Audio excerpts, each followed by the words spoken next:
tila tumigil na naman ang mundo ng maraming Pilipino habang nakikipagbakbakan si Pacman. Pero nang i-anunsyo kung sino ang kampyon, halos lahat hindi makapaniwala at tulala. Nakatutok si Victoria Tiba. Ang hiyaw at saya ng mga Pinoy sa bawat suntok ni Manny Pacquiao. New WBO welterweight champion of the world, the Desert Storm, Timothy Bradley! Napalitan ng pagkadismaya nang inanunsyong panalo si Timothy Bradley Jr. Marami ang nag-walkout agad tulad ng mga nanood na sa gymnasium ng Batasang Pambansa. May sobrang hindi makapaniwala o sobrang nagulat. Ang ilan gaya ni Kuya, tulala. Sila namang tatlo nanlaki ang mga mata. Si Lolo Pio halos sumabog sa galit. Hindi ako kontento rin sa final decision. Ang mga Pinoy sumisigaw na hindi raw patas ang desisyon sa laban. Naya siguro yan. Sinabutahe yung ano niya, yung score niya. Mali ang desisyon. Gusto nila i-rematch na para kikita naman promoter. Dinaya kasi! Dinaya! Woo! Woo!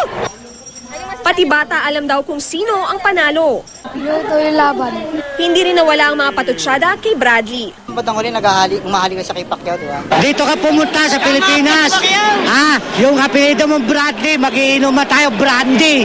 Ang stroke survivor na si Mang Rosauro, tinapos lang ang round 12 at hindi na inantay ang anunsyo. Kita na raw niya kung sino ang panalo. Sa palagay niyo mananalo si Pacquiao? Palagay ko. Pati mga bigating personalidad naniniwalang panalo ang pambansang kamao. There are decisions that are really something that we cannot accept. He was cheated. For me, I thought he won the fight. Sa kabila ng kontrobersya sa desisyon ng mga hurado, tinanggap naman ito ng pambansang kamao.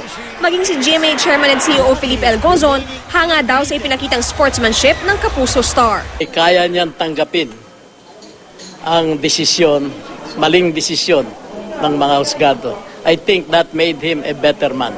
Ang Malacanang ipinagmamalaki pa rin daw si Pacman. Hindi pa rin daw natitinag ang suporta sa kanya ng mga Pilipino. Para kay Vice President Jejomar Binay, nananatili pa rin inspirasyon ng mga Pinoy, si Pacman.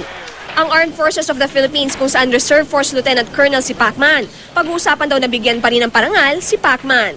Samantalang ang mga kapwa niya kongresista, naghahanda na ng resolusyon para kilalanin si Pacman bilang tunay na panalo sa laban. Para sa sambayanan naman, iisa pa rin ang People's Champ. Pero kahit talo, panalo pa rin siya sa amin. Siya pa rin yung champion sa puso namin.